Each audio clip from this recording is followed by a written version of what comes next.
Another killer lurking on the side of Interstate 10 eastbound.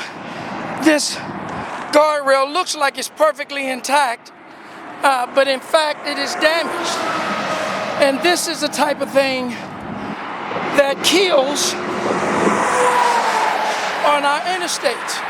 As you come down the rail, you can see that posts 2, 3, and 4, as well as 5, are damaged. This is not connected. All the bolts have been poured out.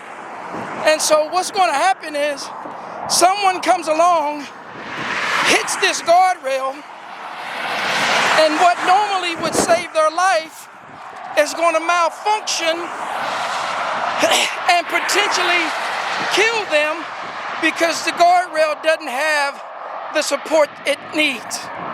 And so, as usual, Caltrans is aware that this guardrail is damaged.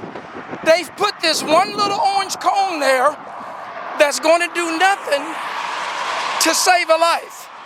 What they need to do is park some sort of crash-worthy safety device, such as a truck-mounted attenuator or a crash cushion in front of this guardrail to prevent the loss of life.